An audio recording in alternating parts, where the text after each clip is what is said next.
podcast is part of the Sports Social Podcast Network.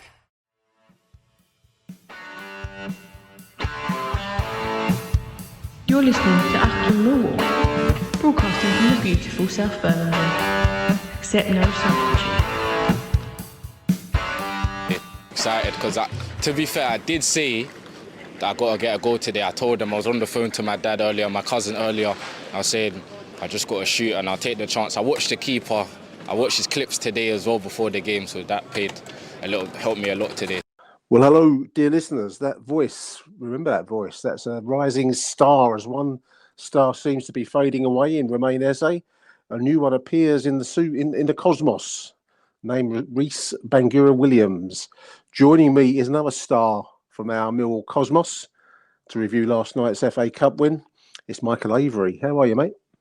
I'm very well, mate. I'm delighted to be on the Sports Podcastable shortlisted and finalist Achtung Millwall, for those who don't know. And obviously, the Dockers debate was a FCA finalist this year.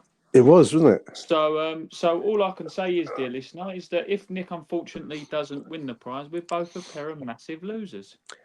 It's the voting's closed now, listeners. So you don't, like they say on TV, don't cast any more votes because they will not be counted. You'll still be charged. You might. It shouldn't be charged, but anyway, yeah. So that's we're awaiting the results of that with bated breath. I think we're really up against it, Mike, because we're up against the Miami Dolphins and it's a really strange, eclectic mix of sports. An ice hockey team from North America somewhere. The not the Buffalo Sabres, one of those kind of ice hockey sides, NHL sides, and a cricket team, Somerset, I think. So it's a real weird mix. But anyway, we'll see. Keep fingers crossed on that. Last night's game, Michael, which is why we're speaking there to review a very, for me, a routine win. It's not often you can say that with Millwall and non-league opponents, but it felt very routine last night. A 3-0 win, goals from Ivanovic in the first half. A great volley from Casper de Noore in the second, and then that goal we just referred to, a beautiful little dribble and ghost past the defender, Dagenham defender, who's appeared to me to be like one of those mannequins you get on the training pitch. As Bagura went past him for 3-0. For you, mate, how did you see last night's game? Yeah, do you know what? It reminds me of that time years ago when, as silly as it sounds, when England beat San Marino 4-0 or something like that, or it was one of these Faroe Islands 4-0, and everyone really laid into them, and everyone was like, I can't believe it should have been 9, 10, 11, 12 and all this. But then, I remember listening to TalkSport on the way back or after the game, and Jason Cundy was like, "Well, it's job done. It's a few goals. What do you like? What more do you want? Yep. You're always going to beat them." And that's a bit like what yesterday was for me, because don't get me wrong, the opening 20, 25 minutes was boring as anything. It was not a lot happened, but I mean, the main thing for us though, and I know it's a National League opposition, but we just weren't troubled at all, and we actually, had the chance to knock the ball around, try some different things, do some bits and pieces, get a goal up. And yeah, you can argue, we should have been a bit more out of sight than 3-0, but a 3-0 side, not normally, and let's be honest, that's a massive banana skin that we've overcome. Absolutely. National League opponents, I watched Tamworth play Tottenham. Was it Sunday, the big game of the weekend that they had on TV? And, this is Spurs. They kept making a point, multi-million-pound Spurs versus a bunch of players that train twice a week, non-leagues. And they had to work really hard to get through to extra time and they won it. So there's nothing given in football. And I thought we showed a pretty disciplined approach last night, because many is the time across our Millwall career, Michael, that we've seen a struggle against lesser sides, but we didn't really struggle at all. I mean, I actually noted one moment through the whole game where Dagenham got the ball into our penalty. It was 56 minutes, listeners. A slight kind of scuffle around. There was a moment where they had a shot that went into the shins of the Mill defenders. Apart from that, and the little follow-up, they had a shot saved, bouncing into the ground, and then upwards into Lucas Jensen. That was their one moment. I was getting I watched it on ITV last night because I couldn't make the ground last night. But the way the commentators were speaking about Dagenham, which kind of getting on my nerves a bit, was that there was some kind of Rorke's drift defence going on. They did not trouble us at all, and I think that's quite a tribute to the Mill side, because many of the time in the past that you couldn't have said that. I thought it was just routine, and that's it wasn't a great game, but it wasn't. We weren't troubled at all. What more can you ask for? No, exactly. And the thing is they kind of went.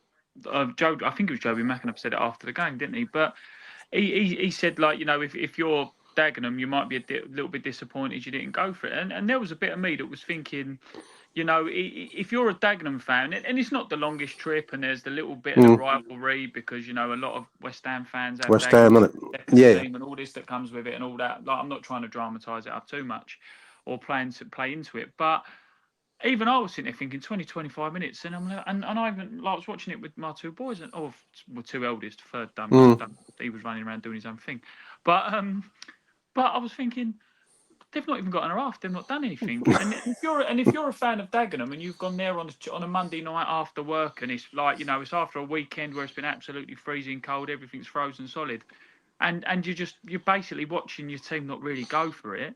I'd have been a little bit disappointed. Did I think Dagenham would beat us? No. When the Leeds draw come in, everyone's going, you can't get past Dagenham first. Ha, ha, ha. But they didn't even make it a contest. And to a point, I feel a little bit sorry for Alex Neil, because out of all the managers that we've had, I'm talking even Gary Rowett, recently Joe Edwards, the return of Neil Harris, he's had a bit of a sort of limp fanfare, hasn't he? He's had that naff 1-0 home defeat against Oxford. He's had a draw away, and now he's just limped in speech marks to a 3-0 win over Dagenham and Redbridge. It's not. I'll tell you, where is Harry Warren when we need him? When we need H, where are you? I agree. I mean, a win's a win. And at the start of the game last night, I was settled for a 1-goal win would have done me, really, just because I think we need to get that under our belts with Alex Neil. But a 3-0 win where we just looked like we weren't really ever getting out of third gear, well, you can't really ask for more than that, in my humble opinion. Let's run through the starting 11 last night, Michael. Jensen in goal, obviously. Backline, Leonard, Cooper, Tanganga and Joe Bryan. Noore and Mitchell, I thought, did very well last night. The two defensive midfielders, shall we call them. In front of them, an impressive performance by Adam Mayor. An impressive performance for me from George Honeyman. Femi Aziz left the pitch, didn't he, at second half, I think it was, with an injury, but he always looks dynamic. And then the controversial striker up front, Mihailo Ivanovic. Why do I say controversial, listeners? It's because some people don't rate him very highly, but I can only point out, in return, 3 goals scored at this, at our club, Michael, and what I would only term as a real goal scorer's instinct for that first goal. I've never seen a goal score quite like it. Crossing from Honeyman finds Jake Cooper's head, nods down. Initially, Ivanovic is in the mix there to poke it home. He gets pulled back. That should have been a penalty if it hadn't gone across the line. The goalkeeper bats the ball down and he heads the ball on the floor. I've never seen anything like that, Michael. Have you in your time? Only with Billy the Fish. Billy the Fish. But what raw instinct to head the ball. Yeah. He actually got the back of his head round. Let's give it a bit of power, because he wanted to get the oomph behind it. And to show that kind of instinct tells me that there's a player in there. There's a goal poacher. There is a finisher in that boy. He's not the full package yet by any means. I'm sure anyone listening to our show can point out the flaws. He needs to strengthen up, I think, at this level. But that shows raw instinct, and I like that. What more can you ask for from a striker that gets a goal? And he did it last night. Put us on the road to get him through the game, And the thing is, as well, it's like I said earlier on with Banana Skin, because you were saying about our, not many people rate Ivanovic, or not many. That's the wrong word. There's a small section of the fan base who don't think he's ready yet, but. Like, that was one of those games last night that if you're damned if you do, damned if you don't. If you do score, it's like, well, that's your job. If you don't score, it's like you can't score against a 5th-tier team. So Ivanovic did all right. Could he be a bit sharper with some of the other stuff? Yeah, but let's not forget, he signed injured, and I know, yes, he signed a few months back, don't get me wrong, but we had the is he fit, is he not fit? He was in and out of Harris's squads. There was always the sort of cloud over him of whether he's a new Harris signing. When Livermore then got in charge, he didn't seem to plan that much. Again, remember the Coventry away, everyone was saying, why did Bradshaw come on instead of him, and all that kind of stuff that comes with it. And I said it to you earlier on, he's got that erratic thing about him where, you know, like he runs round and he's smiling and he's happy and he heads the ball and he's on the floor, and, you know, he gets the ball like that goal he scored. Remind me who he scored against when he got the ball, went round the goalkeeper and put it in the back of the net. You know, was that Derby? Was it the 1-0 Derby, late? yeah, but it was Derby. It was a top class finish, but it wasn't what the sort of modern forward would do. He'd get the ball and he'd bury it in the bottom corner. He's got a flair about him. He's got something. Is he the finished article? Nowhere near. If I say he's got a flair because he's a brilliant, unbelievable, international, world class player, no. But he's got that little bit of a flair, and he's got. Do you know what, Nick? He's got something likeable about him, and you know what it's like at Millwall. You've got to connect with the fans, and I think he is connecting. I think so. You're right, spot on. You've got to find a connection with the fans, and then you'll get a lot of credit in the Millwall bank if you can do it. And it's getting the goals. You know, I mean, he had a couple of chances in the second half. I think there was a crossing from the right side where maybe another, you know, a few inches more on his outstretched foot, he would have got a tap in, and there was a shot over the bar, I think, in the second half where maybe he would have hoped to have done better. But still, you know, a 1-goal lead at half time, and then Dagenham had their one little scuffle of a chance. It was a scuff shot and a little moment where the ball was bouncing around. Apart from that, they did nothing, as we've said. I'll tell you one thing I will say though, Nick. Sorry, just to interject. You were talking about the lineup. Were you surprised how strong a lineup we put out for that game? Yeah, because I think Alex Neil wanted a win, and I think he saw the game as important to get that win because, you know, I think we've said it, you know, privately ourselves. You know, all the time that you're getting draws and losses in the Championship, you want to get started. You want to get it's like starting your car in the morning on a cold morning. You want to get that turn going, and that's what Harry saw last night's game. I mean, the fielding of Adam Mayor was probably the only concession to. Maybe some of the substitutions. We'll come back to Bagura later, but you know, that was a fairly strong lineup. You could see that lineup in the Championship, and you know that shows the measure of how seriously Alex Neil was taking the game. I like that. I think you know we haven't got the depth. We're not Real Madrid, Michael. We can't start fielding reserve sides in the FA Cup because we want to concentrate in the league. It's that's we've got to be realistic, and we wanted the win. We got it. And I'm really hoping that gives a few players some confidence, you know, because maybe that's been a bit short in recent times. And it was good to see the way we polished off Dagenham last night. The second goal, I want to mention that, if I may, because that was a move started and finished by Casper de Noore, a player that's been a little bit, I don't know, one or two people have been saying he's not looked his true self of late, and I thought that was a wonderful move. Nice little body shimmy, I think, in midfield to begin a move, and the cross came in from an overlap run, Mayor to Joe Bryan, I think it was, wasn't it? Yeah. And there's Casper to volley it in close. Yeah, lovely move, lovely finish.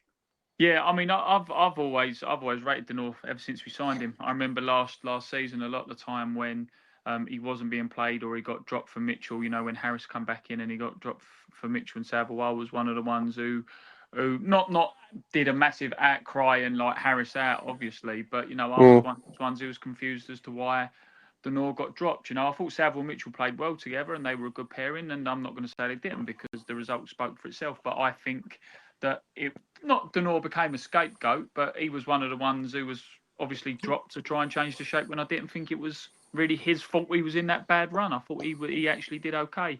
So, you know, it's good. It's good. Do you know what, Nick? Like, and they showed a clip of him when he got his man of the match, and this goes back to it, and he's going to sound a bit like woke. Excuse me, dear listeners. Not on this show, Michael. Not on this show. But, you know, it's been so crap down there in the last few months. And so, like, what's going on? To actually see the players, like De Noore got man of the match, and then they showed the camera of him really smiling, and Ivanovic was smiling, and we'll touch on him in a minute, but like, you know, the young lad who scored as well, you know, it's actually good to see Millwall fans and Millwall players actually happy that we've got a result for once. Absolutely. I think... But still blame catering if anything goes wrong. Remember what we said in our group chat. The reason the whole downfall has happened is catering. There's a double pie mess shop. I think that it was a good, welcome win, and that's all we could have asked for at the start of proceedings. That's as much as you can get. The third goal was a real spirit lift, wasn't it? I mean, Bagura-Williams came on the substitutions, and 81 minutes. I think he came into the game maybe a touch later. Actually, I haven't got it noted here. And his real only contribution to the game was to pick the ball up, tackle a player, relieve him of the ball, ghost past the defender like he's a training ground, aide, an assistant on the training ground, and slot it into the bottom left corner. Beautiful finish. I think a star has been born there, Michael. I know it's early doors. His boy's only 16, but that showed real raw talent. And on the day where apparently the bid for Romain Esse is now also involving Bournemouth as well as Crystal Palace, and we're going to hopefully get some transfer action at that level. And it's just great to see a new star potentially being born. Early days for the boy, but I think we're entitled to look on the bright side of him. I thought it was a beautiful move. What a way to make a debut. No pressure, but Nick Hart has put the entire future of the football club on his 16. A star is born. Supernova is the end of a star. The non-league club. Well done, cheers, Nick. I was trying to think of an example from astrophysics listeners, like I do, because one star is exiting and one star is coming in, but I don't know what that's called in cosmos terms. So we'll just leave it there. That one is rising, one setting. It was a great finish, and we're not sure where his journey was because I saw a tweet from Fisher when he scored or when he done well. They put something out, so we don't know if he's been there or he's been about all over the place. I'm going to have some Millwall fan who the second hit the back of the net started googling him exactly where he's been and what he's done and telling me every minute he's played. But you know who you are if you're listening. But you do get these players, and some of them do get loaned out to the non-leagues, and they do go out, or they get from the local club. So he seems like a good young talent, as you say. There, it's a great finish. The only thing I will say, Nick, is excuse me, I did try and mute it, but I pressed the wrong button. That's right. But the only thing I will say is it would be nice if we could, and I know we always say it, like not sort of hold it down or hold it back, because I remember when you and I and Ryan Loftus went to see that Premier League final game thing that they had a few years ago down there. Oh right, yeah. And you saw this absolute raw talent. You had like SA, you had the centre half, I can't remember his name, but you had about 5 or 6 decent players there who you're thinking, don't hold them back, don't cage them, don't hold their talent. Suppress the rising talent. So you've got a player there who's and they didn't do it with Esse, to be fair to him. I think with Esse, defenders just got a bit smart more than anything else, rather than he was suppressed. But you've got a young player there who's picked up the ball, completely brave, and danced around a few players, as you say, put it in the bottom corner. On his debut.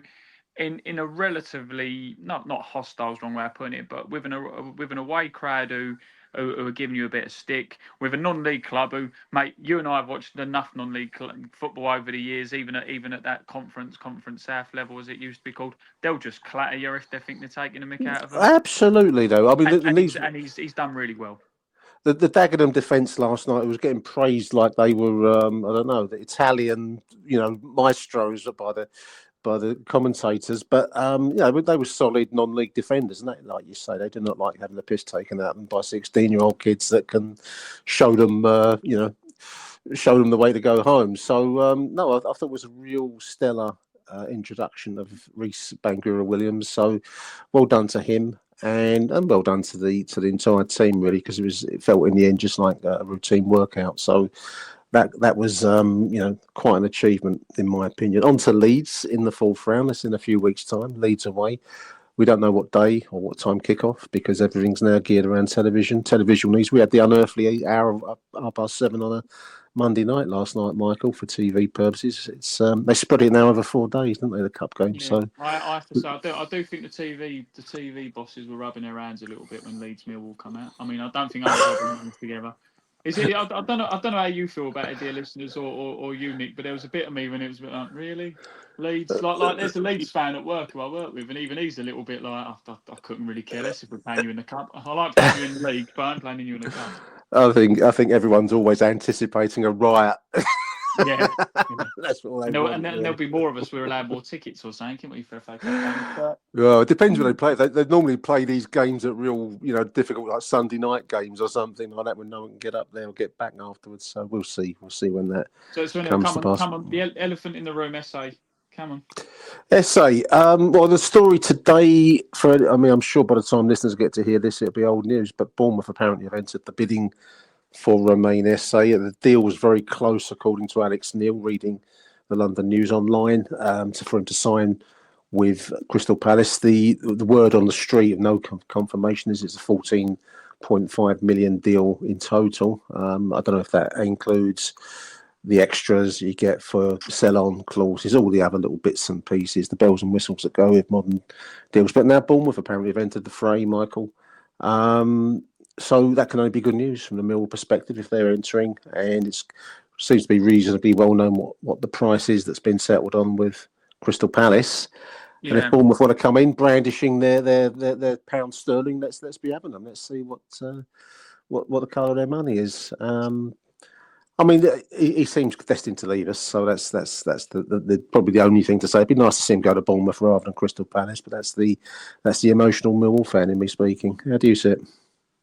Do you know what? Someone said it to me, and I'll tell you off mic, Nick.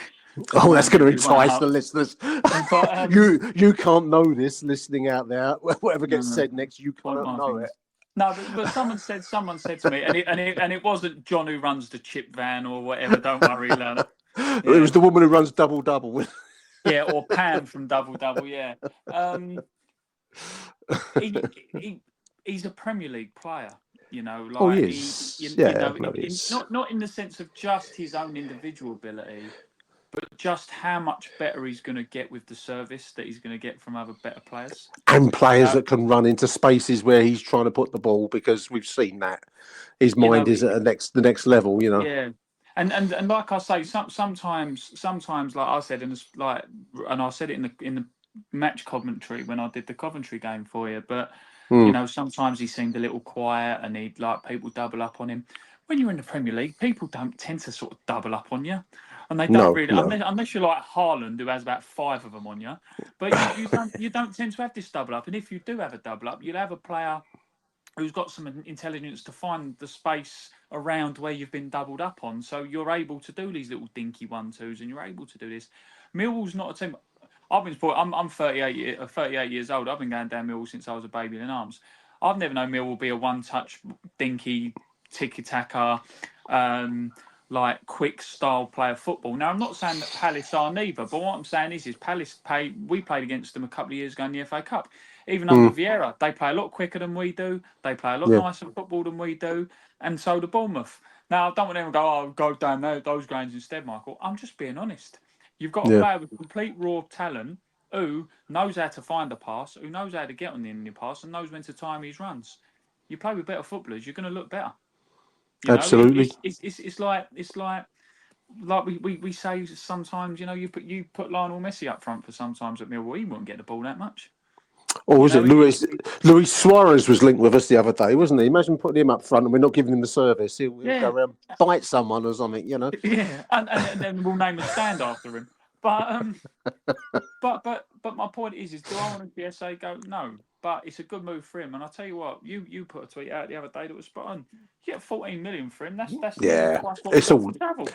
it's all about that. And I think Jim Hackett made a great point on one of our recent voicemails that the January market is not a great time to be making major league signings. I mean, there might be stopgap signings, but you want your money in the bank ready to go for the summertime when. As long as we're still in the Championship, you can start to make the bigger chess moves that are, One thing that did strike me last night, just on the playing style, just before we close out, Michael, was that we weren't up against much in the way of opponents. Let me lower half National League opponents. So let's start and finish with that. But we did seem to be trying to. Obviously, we had wingers. We had Adam Mayor. We had Femi Aziz playing wide. Hugging the touch lines, as they put it on television last night. And we're trying to get the ball spread out to them, which is something that we haven't really seen so much of. I loved it. And, more power to Alex Neil if that's the kind of style that he wants to get us playing, because that's a very Millwall style. So that was interesting. That was one thing I did want to take out of the game last night, which otherwise was routine, but we did look like we wanted to move it wide into wide areas, which is good. Yeah, and I think the way the game's going too much, I know that our friend Neil Fizzler's not the biggest Guardiola fan, to say the least. He's on his Christmas card list. But you know, sometimes going against the grain tends to work, because like all you're hearing now is like wingers and inverted fullbacks when they're not getting in the ball, cutting in, and everything now is very central. You know, you play the three up top, and it's normally with the two out wide trying to cut in. It's always cutting in, cutting this, cutting there, and all this stuff. Yeah. So it's actually quite refreshing sometimes to expand the play and actually knock it about out wide a bit. Yes, the ball goes wide, but a lot of the time, as I say, a lot of these wide players cut in and shoot. So like Salah does it, doesn't he, and all this kind of thing. That's right. So actually being able to get the ball and keep it wide and get some crosses in, it's old-fashioned. Would it work in the long run? No, but for me, I think the problem that Millwall's had a lot over the years is, regardless to who we've had in charge, Rowett, Edwards, Harris, before that, you know, like whoever it was, but we never seem to really have plan Bs. You know, No. like if things don't ever go like Neil Harris, if things don't go right, he'll keep lumping it up. If Joe Edwards didn't go right, he'll keep trying to knock it round. There was never a plan B. It's quite nice now that, you know, is this Alex Neil's plan A? It could be. But if we're doing a plan A where we can play it through the middle and all kind of this, but we're trying to play it wide, are we seeing that we're actually trying to explore plan Bs? Could be. Fingers crossed. One last interesting point before I close with you, Michael. No Tom Bradshaw, no Macaulay Langstaff on the substitutes bench last night. So we won't read too much into that, but interesting with the kids coming in. New direction, perhaps. Perhaps. I mean, in hindsight, do you know what? I didn't even think about Langstaff until you said that. But there's a question there.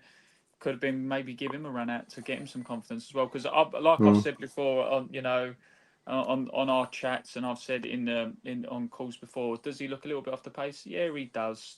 And I'm not going to argue that. But also, he's not getting 10 chances a game and missing them all. He's getting very little when it comes to ways of service. So just buy a little time, please. Be nice. Nicely put. Be nice. Be kind. Nicely put, Michael. Also, a big thank you, listeners. Stay tuned. We're going to be right back after these messages with some voicemails. Stay tuned. If you're a maintenance supervisor for a commercial property, you've had to deal with everything from leaky faucets to flickering light bulbs. But nothing's worse than that ancient boiler that's lived in the building since the day it was built, 50 years ago. It's enough to make anyone lose their cool. That's where Grainger comes in. With industrial-grade products and dependable fast delivery, Grainger can help with any challenge, from worn-out components to everyday necessities. Call, click Grainger.com, or just stop by. Grainger, for the ones who get it done. Achtung, Millwall.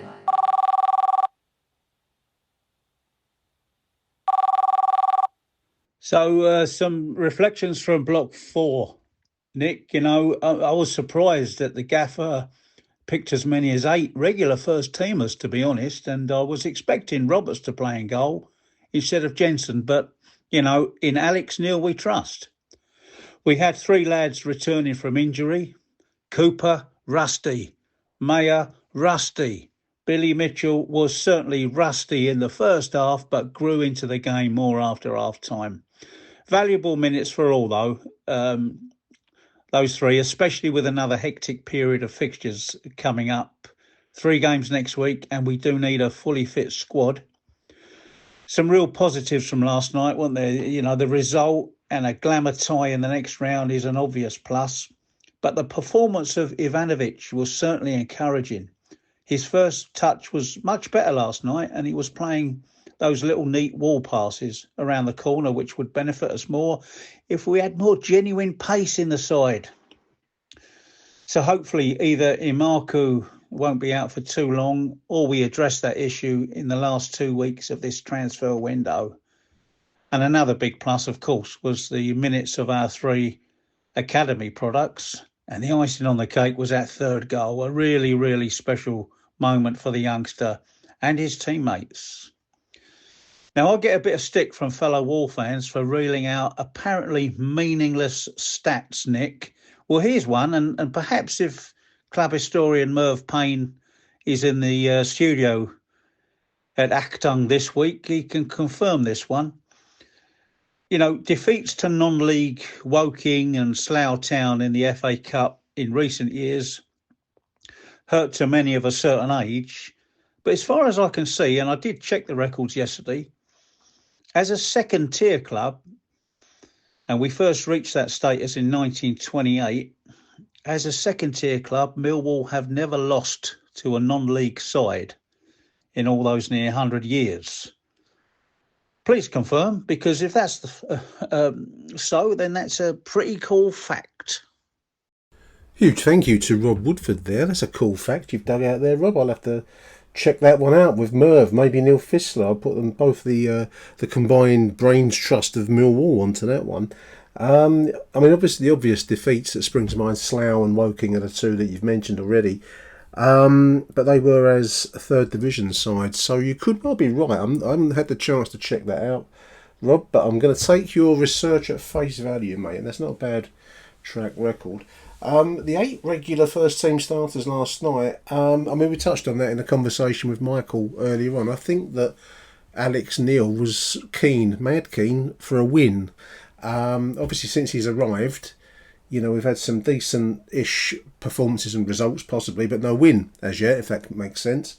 And I think he was keen to get the ball rolling, and I think he did a good job of it last night because, as I said already on this show, Dagenham and Redbridge didn't really lay a glove on us. They had one little scuffle, didn't they, in the second half that we touched on already, and a shot that bounced into the ground was taken fairly simply by Lucas Jensen. But apart from that, they never got near us, really. I had to laugh. The commentary, which I thought was pretty pro Dagenham, not you expect anything else, listeners. I'm not naive after 50 odd years, but they were praising the Dagenham goalkeeper not really having much to do through the whole game. I acidly to my wife said, apart from pick the ball out of the net 3 times. But they were talking about Dagenham as though it was some kind of heroic side. I didn't think they were up to much at all. I thought they looked a very drab, dreary, and they looked every inch the lower National League level side that they are. But yeah, big transfer window news, I suppose, today as I'm recording these words to you all, dear listeners, is that Tom Bradshaw is rumoured to be off to Oxford, Gary Rowett. If that does come to pass before our next edition, I just want to wish Bradders all the best. He's been a really good servant for our club and played in an unforgiving role up front, run kind of role. Some will say he's never scored the number of goals he should have done, and I would reply that that's probably a bit like our other Macaulay Langstaff or other player now of a similar type. They should really be teamed up with a big centre forward, you know, a Matt Smith in his prime. And Bradders never really was. I think he would have got more goals in that kind of position with a Steve Morrison alongside him, if you know what I mean. If he is off to Oxford, good luck to him. And don't score against us, Tom, when you come back to the den. So yeah, big thank you there to Rob Woodford. I will check that stat out, Rob. Let's have a listen now to Barnesy, Mark Barnes. Hello, Nick. It's Barnesy here. Just thought I'd give my thoughts on the game. I thought very professional performance. Great to see Cooper back. Looks very good. Didn't look out of place at all. Very good to be. We could look a bit more potent up front for the set pieces. I thought Brian linked up okay with Maya. I know Maya's just getting back to fitness, but I think we've got to give him a chance. A couple of good things, a couple of bad things. Looked a bit lightweight, but you know that will come. Give him a chance. Give that guy a chance. They linked up well for the goal. I thought Brian's cross for Noore was brilliant. And obviously the first goal was probably a goal of the season. Absolutely fantastic finish with his head while he was on the floor. But no, you know, we take every goal as it comes. We've only got, you know, the score 3 in a game is amazing. But yeah, no, I thought, you know, Billy Mitchell tonight had the legs. He looked so comfortable, didn't he? I think we look so much better with him in the team. Just give that rest for Saville. Saville's a big player for us. We know that, but you know, he played today and he looked class tonight, Billy, and pleased for him. And then, you know, obviously a sneeze went off, as I call him. And unfortunately, hopefully it looked like a groin injury. Hopefully it's not too bad. But, you know, pushing Honeyman, you know, the man who plays in every position, put him out to the right. I think we looked better with him on the right. I thought he worked hard, Honeyman. He was getting back and, you know, he's got legs, we know that. But I thought he played quite well, Honeyman. and it gave us a bit more width, I felt. And then obviously BW come on, and what a finish for a young lad. Gets a contract in a week and then comes on and scores that goal, and so pleased for him. And obviously this week's, last week is all a bit about SA leaving, and that's a pathway for youngsters to come in that team and get a chance at Millwall. It certainly can be a good thing. We don't want to lose SA. We love him, but 40.5 million, but that, players, we can say, join our club. There's a pathway to young players to join our team and play first team football, then get a transfer. Because that's what we're doing now. We're bringing young players in to sell them on, and that's what we're doing now. Yes, it's gutting to lose a player like that, but that's the way we're going to have to survive. But yeah, very professional performance. Not defensively we were good. Worried about playing Tanganga in case of getting injury. But I thought, Leonard as well, limping around. I was thinking, oh, God. But hopefully we haven't got too many injuries for the game on Hull on Sunday, which I'll be there, which I'm looking forward to. But no, very professional performance. Very pleased. But, seeing Billy Mitchell back for me was... I know Noore got man of the match, but I think Billy was brilliant today and linked up well. But, really, really pleased. We still look very lightweight up front, but... scoring 3 goals is not, we haven't done that very often. So it was a nice, relaxed watching that game tonight. Anyway, mate, take care. I won't waffle on too much. And I'll see you Saturday. See you later. Professional would be the word I would go for, Barnsley, actually. I thought overall we controlled the game. Got to about the half an hour mark, didn't it? And it was 0-0. And I thought, I don't know, we're getting a bit itchy and scratchy for that opening goal. And then it came. It was a most unusual headed goal, wasn't it? I can't think of a headed goal off the floor. Others online, the experts may have seen it. It's going to be a very rare occurrence. I just think it shows real raw goal scoring instinct, as I said to Michael already on this show. Adam Mayor was an interesting pick. We've touched on that. I think Rob said he looked rusty earlier on. I don't know. I mean, he put in one really decent cross I think it was in the first half. It was a decent. I thought, blimey, that's the best cross I've seen for a long time at Millwall, because we've just been so poor. Particularly Latte Larry, Joe Bryan on the left side. Although that said, I think it was Bryan's cross in from the left side that Casper de Noore caught hold of, just to shut me up. Rammed those words back down my throat. Joe Bryan, why don't you? Nicely put away by Casper. So the quality crossing is crucial, and if Joe Bryan can improve, and we know he can do it, should be doing it. Maybe now with Adam Mayor in the side, we're going to get it in more often as well. So that's really pleasing. Eva, I'm going to call him Eva. There was a big debate online with Matt Richards, shout out to Matt, about the nickname of Ivanovic. Some called him Mika, which puts me in mind of that moody, white teeth, turkey teeth singer that's on Claudia Winkleman's piano show. I don't know if you watched it, listeners. They have like the Chinese guy, what's his name? Ling. They go around railway stations playing those pianos that they have and lo and behold, it turns up you've got maestros, all sorts of, but Britain's Got Talent kind of idea, and Mika's on that. And I don't like that nickname for that reason. I don't think any Millwall player should be named after a dodgy pop singer. Miha, apparently, or Mia, which puts me in mind of the meerkat. So I'm going to stick with Eva. I like Eva. That's my choice of nickname. What's your choice of nickname for Eva? You tell me, listeners. Anyway, Eva, up front, clearly, as we've said already, he needs to bulk up. He needs to develop some more, a more solid game for the Championship, and there's work to be done. But I do like the fact that he has this goal poacher's instinct. That's something we've not had for a while at the Den. Someone that just gets in the right place at the right time. He missed a couple in the second half, so I don't want to overcook him with praise, because there's still much work to be done. But that goal in the first half, which put us in front and gave us a sense of comfort and relaxation, was a real goal poacher's take, and I like that. You mentioned Aziz, who went off injured. That's given me the itches and scratches too, Barnsley. I like Aziz. It wasn't his greatest night last night, but he always puts in a good show, doesn't he? And yeah, hats off to George Honeyman. There's a player that's been slated a bit online, and Mr. Work Rate, and Work Rate was exactly what was needed last night. As for the BW, I might steal that nickname off you, Barnsley, BW, because Bagura-Williams is a bit of a mouthful, especially with her first name of Ra'ees. BW, let's go with that.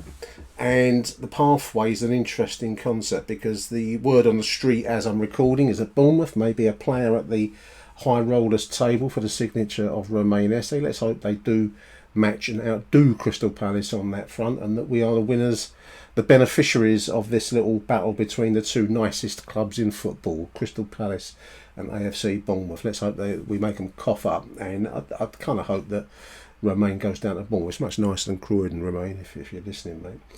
A win, though. Win's a win. Raised our spirits generally. I think that was Alex Neil's intention with that team selection. We're going to take a short advertising break, and we're back after that with the collected works and thoughts of Bobby T.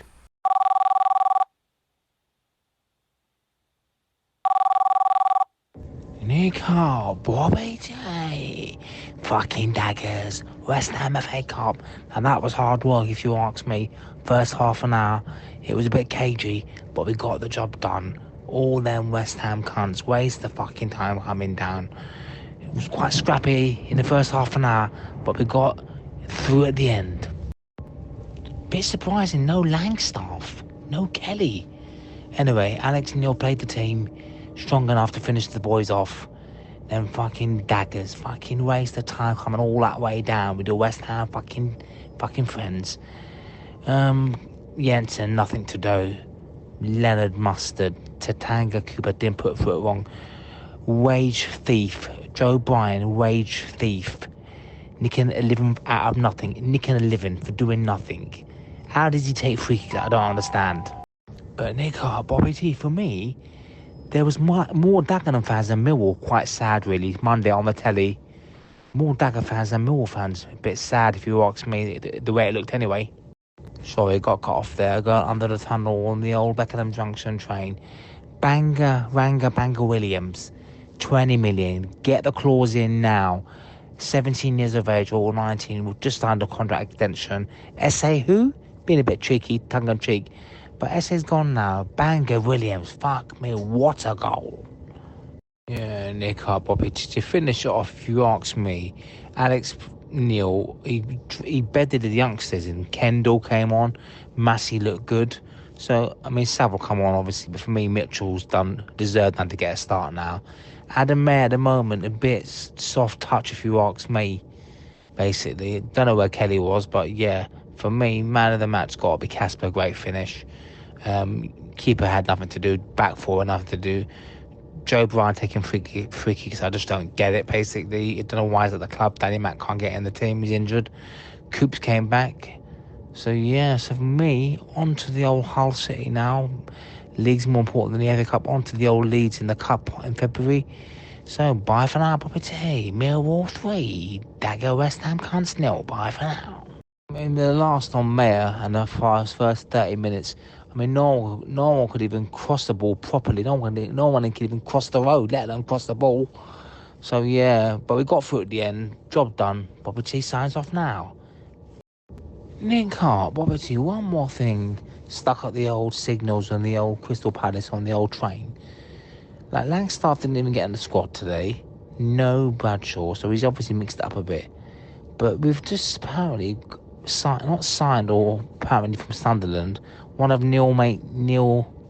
Alex Neil's mates called Aaron Connolly. Have you heard of him? Because I haven't heard of him. Signing off, good night. Another 2-bit Bob. No, I haven't heard of him, Bob. But then I don't really follow other clubs. So, you know, there are voices online that will have known of him, and any details or any kind of feedback on Aaron Connolly, who is rumoured to be of interest to Alex Neil, who would know him from Sunderland, wouldn't he? Because he was managing up there. But that would be of interest. I don't know the player at all. I've got this vision of you recording that on the train, Bob, with people earwigging behind you, in front of you. I wonder what they make of it. It's great stuff. Big thank you. Love the £20 million price tag already attached to Bagura-Williams for the 16-year-old boy. Love the ambition of that, Bob. Who knows? It was a great interstellar start for Bagura-Williams last night. He's got a lot of work yet to do. He ghosted past that Dagenham defender, like he might have ghosted past me if I was out there, listeners. The defender moved about as quick as I would do. Wonderful to see, but obviously it's a start, it's the first step of that great journey in his career. Let's hope it goes the full distance. But I love the £20 million price tag. No Langstaff, no Kelly. No, you're right. Not sure what to make of that. Langstaff has had chances and opportunities to score goals. And in contrast to Ivanovic, who has had opportunities, and some of which have gone begging, let's not hide from it, but he's also put the ball in the net a few times. So, it's a tough business. There's no room for sentiment in top-class football, and Langstaff maybe not at the forefront of Alex Neil's thoughts. And the reason for that is he's not showing up very highly in the scoring charts. Rightly or wrongly, fairly or unfairly, that's the way the football cookie crumbles, isn't it? Kelly, I don't know. I've not really seen much of Kelly, have we, the boy? Whether he's going to be of interest to Alex Neil or not, I don't know. It's going to be an interesting period ahead of us. I thought Mayor, once he got into the game, I think it was Rob Woodford back at the start of the voice notes, called him rusty. He was rusty. He's entitled to be rusty. He's come back from injury. But I thought he did put in some quality balls, which were really refreshing to see. Big thank you to Bobby T on the Beckenham Junction to Victoria line there. Big thank you, mate. It's going to go now to Glyn Horner. Take it away, Glyn. Hi, Nick. Glenn here.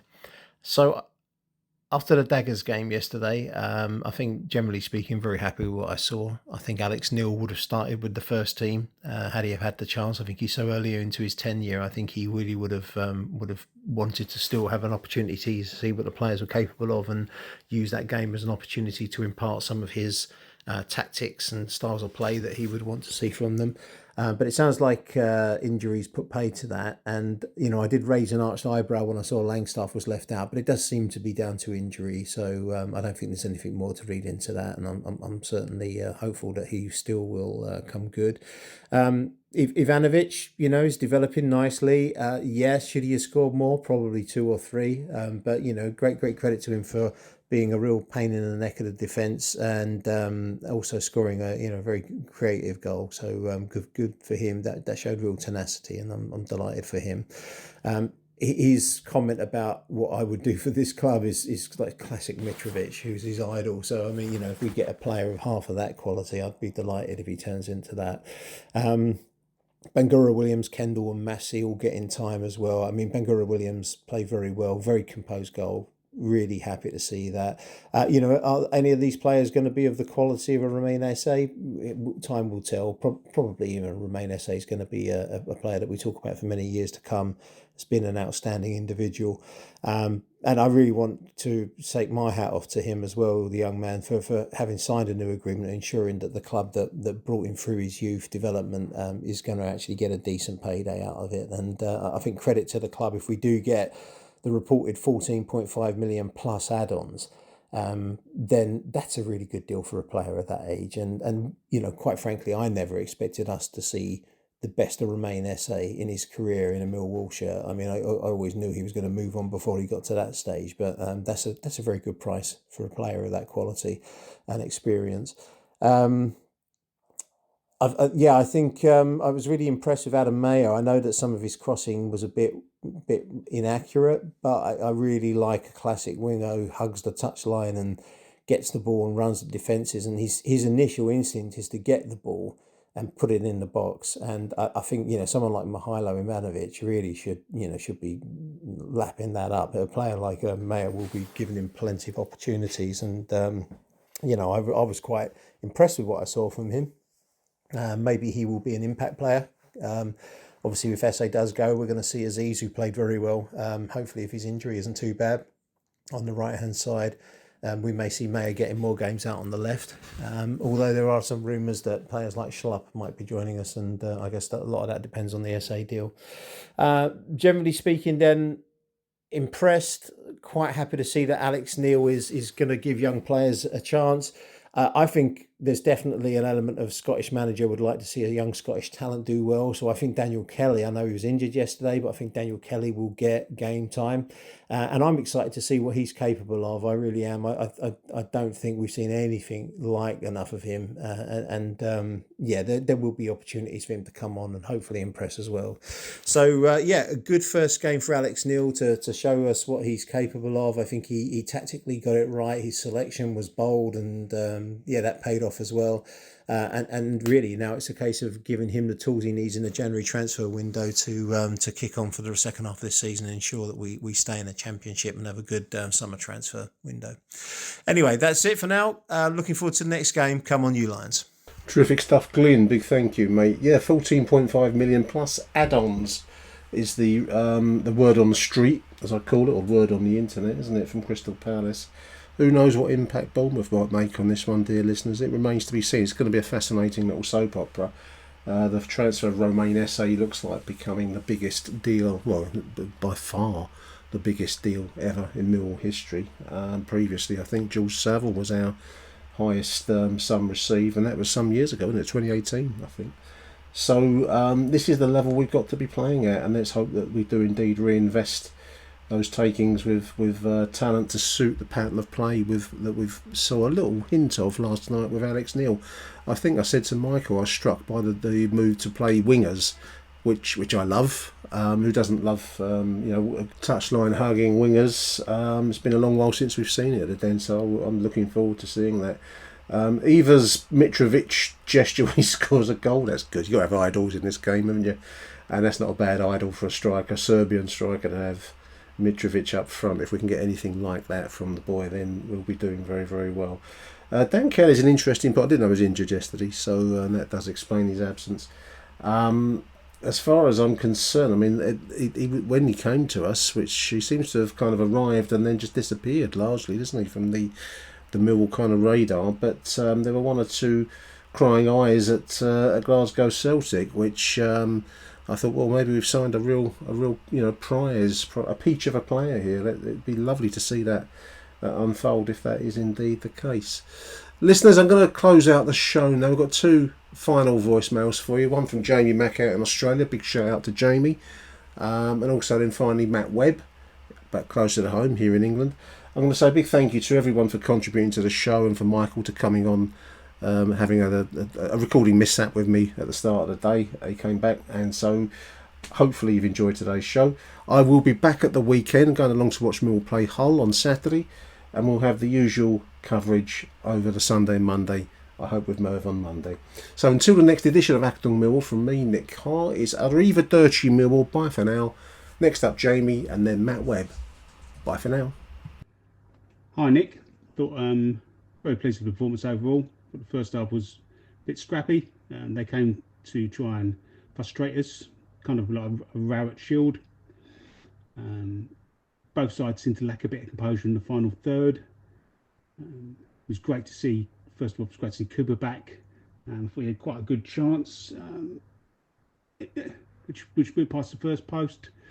And the longer the game went on, as Dagenham and Redbridge got tired, and they pumped all forward, him and Tanganga just mopped everything up.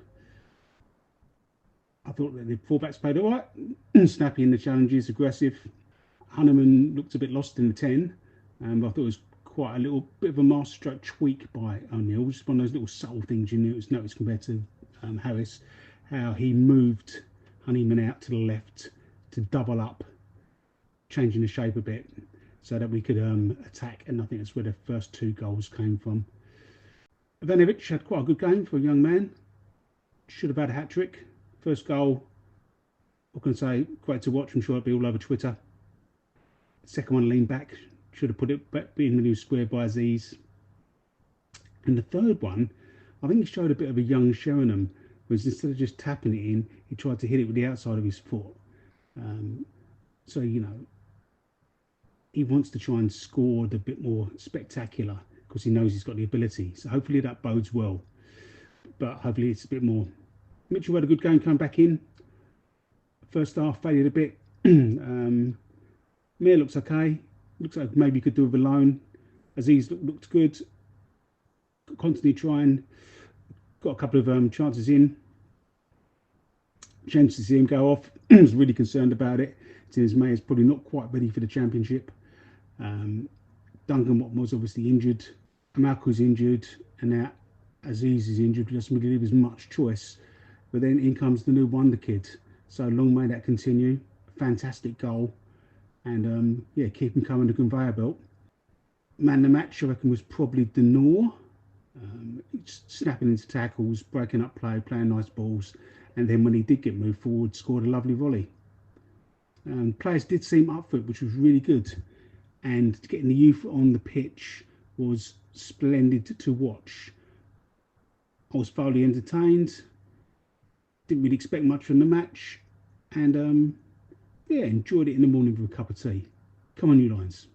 Hi Nick, Matt Webb here. Just giving my thoughts on yesterday's game and other items that come from it, really.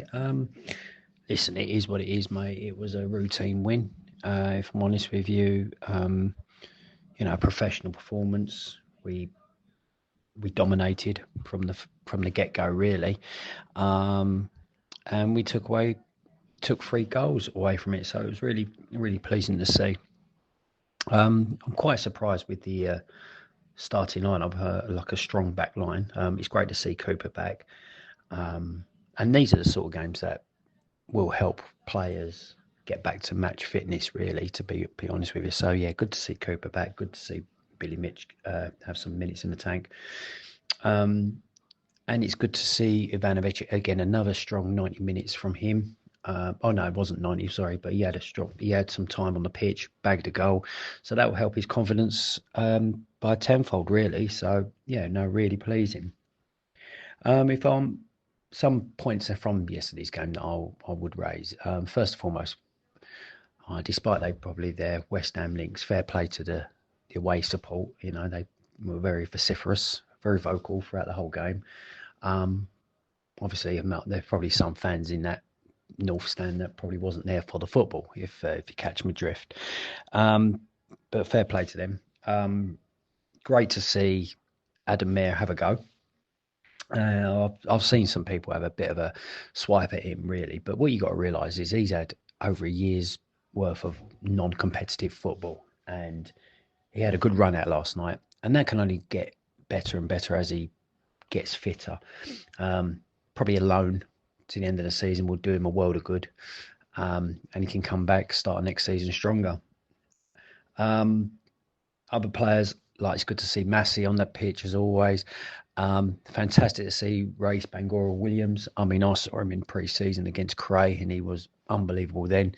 And he looked really good today. Not today, last night even. And he took his goal right in front of us really, really well. I was so pleased.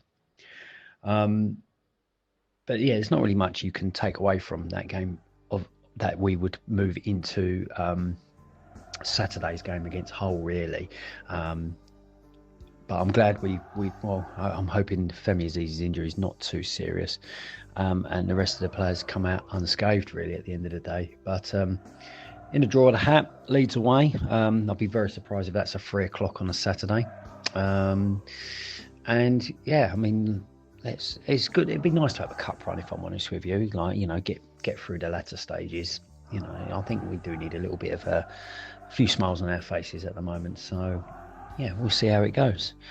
Come on, you Lions, and let's hope for the next 2 weeks that the transfer deadlines, or the transfer deals even, will flourish. So come on, you Lions.